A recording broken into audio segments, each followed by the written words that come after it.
Midwest Whitetail is brought to you by Realtree, Hoyt Archery, Muddy Outdoors, Fuse Accessories, Frigid Forage, Trophy Rock, Scott Archery, Cabela's, Rocket Broadheads, Execute Scent Control, Bloodsport Arrows, Redneck Hunting Blinds, Scent Master, Yeti Coolers, Quiet Cat, Non-Typical Wildlife Solutions, Deer Grow, Icon Cameras, and Nikon.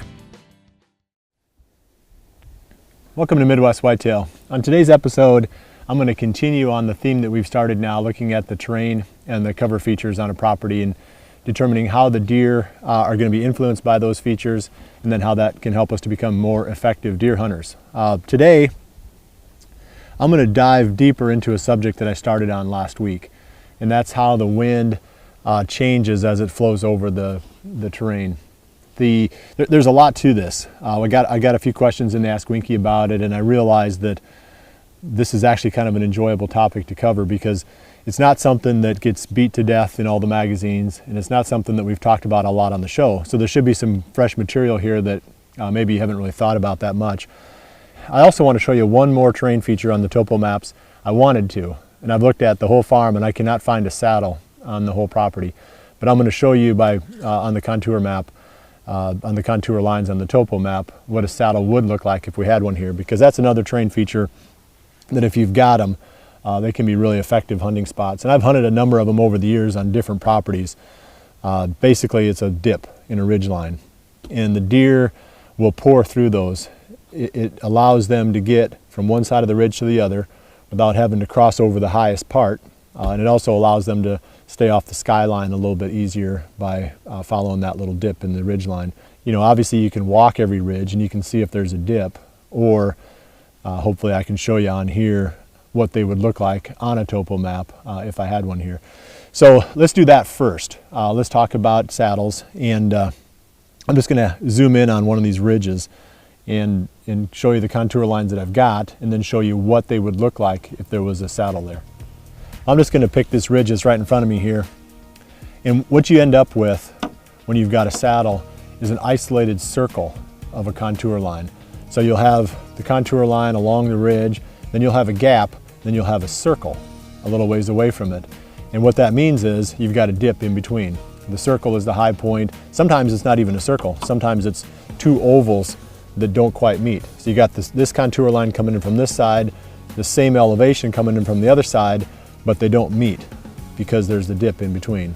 So, you know, I'll show you one of these ridges, and you know, with the end of my reading glasses here, I'll show you what that would look like if we had one here.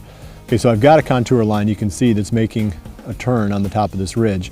If there was a saddle right at this point, there would be another contour line coming from this side and making a turn in the opposite direction. So that would signify your saddle. And the best saddles, I mean, even on open ridges, the deer will use those saddles quite a bit to cross. The best ones I found, of course, are back in the timber, and they work real well as morning or evening spots during the rut.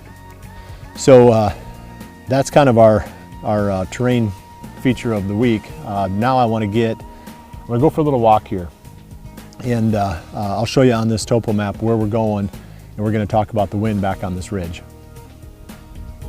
I'm parked on the top of a ridge right now, and the trail that we pulled in on follows the top of this ridge. And we're gonna walk down here a little ways, and I'm gonna talk about how you can set up sometimes on these ridges and have deer that are downwind of you not smell you. So that's kind of our lesson for the day. We're going to look at places where we can use the wind effectively and places where we can't. And I'm going to start with the area right now where we can use it effectively. And on the topo map, it's a little bit tough to see on here, but we're sitting right up here on the top of this ridge, and the trail runs right along the very top. And you can tell it's on the top because you can see the trail through the cover, and it just follows the progression of these oval-shaped contour lines as they kind of work their way across the top of the ridge as the ridge drops off. So we're going to walk out on there a little ways, and I'll talk some more about how you have to set up to make this work.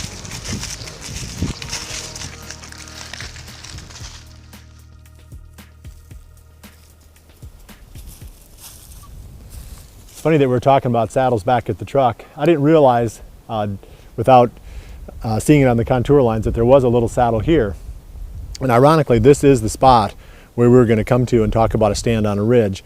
And the deer do cross this ridge top quite a bit here. And I hadn't appreciated the fact that there is a slight saddle here. It might only be about 5 feet or so deep. Different maps have different scales. And I'm not sure what the scale was on the map that we were looking at, but maybe it was 10 feet or 20 feet of difference in elevation between the lines, and that wouldn't pick up a 5-foot dip like this. So sometimes you do actually have to get out and walk and find these features. What I want to talk about next though is this stand location. It's over my right shoulder. And this is a spot, it's right back, the stand's not there anymore, but it's right back on this, there's a basswood tree back to my right here. And we've hunted this spot quite a number of times over the years. And one of the things that makes this thing click is the fact that we're sitting on top of a ridge, fairly narrow ridge, and now we know that it's got a saddle here. So the deer have been crossing on this trail quite a bit, on this lane that comes in. But mostly what they do is they parallel the top of the ridge on the downwind side. So when we have a wind coming out of the south, it carries across this lane that we're standing on, past the tree stand, out over the ridge, and then out over the valley beyond. The tricky part with those setups is always finding the tree where you can have all the movement around you without anything busting you downwind. And the only way you're going to pull that off in a tree stand is to be high enough on the ridge where your scent stays above the deer on the downwind side. It's spring now, so the trails aren't as easy to see, but you can see a pretty good one here. Back about another 10 yards or so was another one that was coming at an angle across. They both funnel right through this little shallow saddle and drop down off the other side. That basswood tree is the one that we've had to stand in.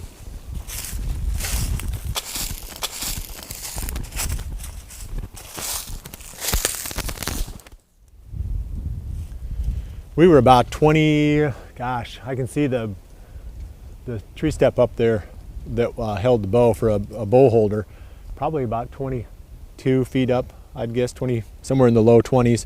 That's pretty high for me.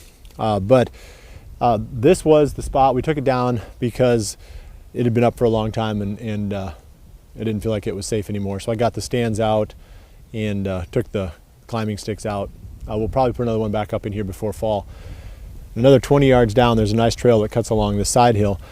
Being that high in this tree with the wind kind of kicking up over the top of this narrow ridge, it takes your scent upwards and out over these deer on the downwind side, and we got away with it. I would say that the only time we ever got busted in this stand was when the wind was quartering a little bit to the actual direction of the ridge. So if the ridge is like this and the wind is like this, we were good. But when it started to quarter, we'd get enough of a pull down where we were getting picked up by deer that were along the side of the ridge further on the downwind side. And like I said, the slope has to fall away fairly quickly, and you have to be reasonably high up in the tree. There's one other factor to this too, that and this is kind of where maybe we're getting into some fresh territory. You can go down over the side of a ridge a little ways, but that's only when the foliage is off the trees.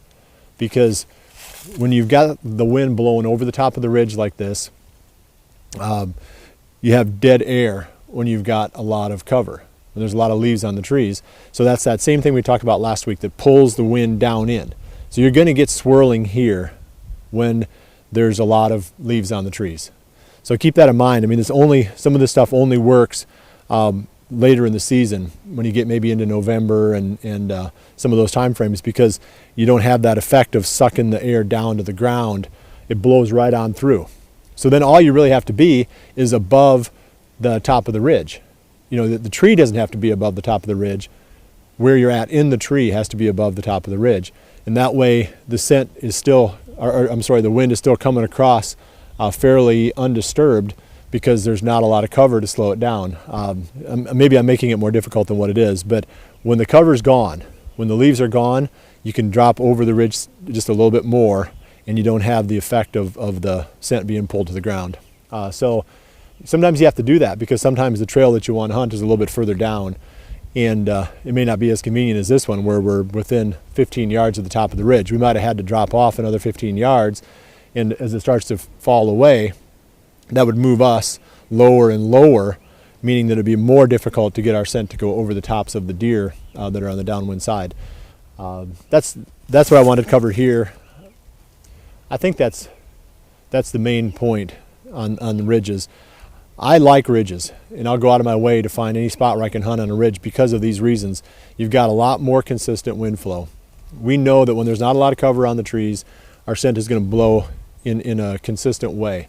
When you get swirling is when you get into some of the valleys, and then it's a free-for-all down there. The wind goes everywhere, and so does your scent. So we're going to do that next. We're going to drop down into one of these little valleys here, and I'm going to talk a little bit more about how the wind and your scent is affected in those locations. Now I'm down in this little valley, and the situation here is just the opposite of what we had up on that ridge. Up on the ridge we had consistent wind flow. Down here we get real inconsistent and swirling winds. You got the dead pocket of air like I talked about last week. Anytime you've got that, the wind is going to swirl into those spots. We've tried to hunt this over the years. There's a stand up over behind me over my left shoulder. I've sat that thing, gosh, I don't know how many times, many dozens of times I'm sure, over the years that I've owned this.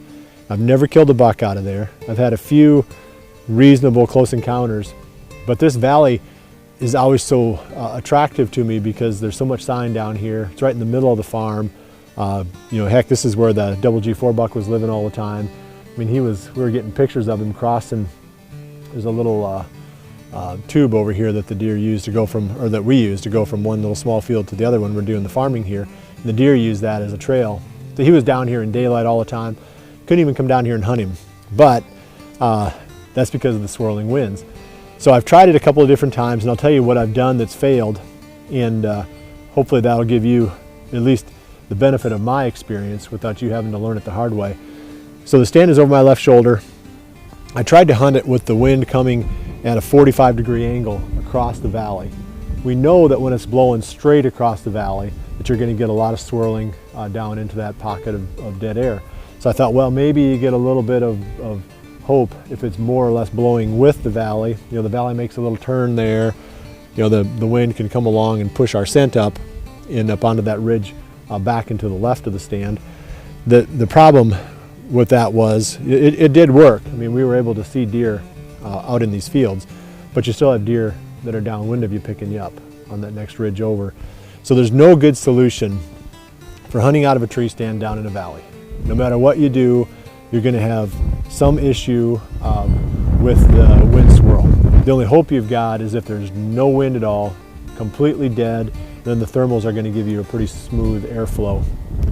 Now there is a way though that you can hunt these spots, and that's what we've jumped to last year, bringing this redneck blind down in here, and over to my right where that tube is.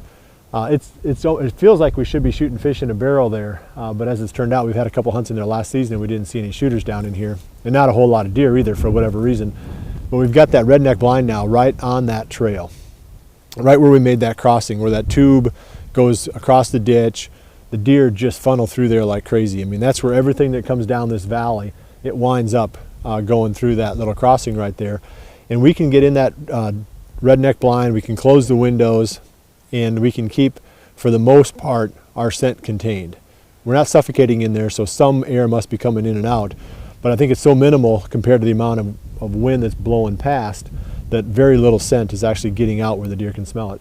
So I'll walk up here and show you that, and then kind of wrap up the episode with a little final discussion. I'm standing on that crossing now. Tube's right underneath my feet. Any deer funneling through this bottom are going to come right through here. That redneck blind is a game changer down in this valley, and that's the only way that we'll probably ever hunt down in here again in the future. The rednecks are nice because they've got a lot of windows so you can see a lot, but you're still cooped up inside. They are, however, the only effective way that I've found for hunting these little bottoms like this. So keep that in mind. I mean, it's one more tool that you can use to make the most of a property. Not every farm that you're going to hunt is going to have those perfect ridges where the wind is going to be consistent. Sometimes you're going to have to utilize the marginal areas, and this is an example of that. So keep this in mind. We're going to, next week, I don't know what we're going to talk about next week. We seem to be bouncing around a lot, but we're going to stay focused on more or less these terrain and cover funnels that we find on the farm. And I'll start throwing some more stuff in. I was hoping to get to shoot my bow a little bit and offering some tips, but there was a lot of material to cover here with the wind. So we'll be back to that too. Well, I appreciate you joining me this week. We'll see you right back here again next week for the next episode of Midwest Whitetail. And remember to always dream big.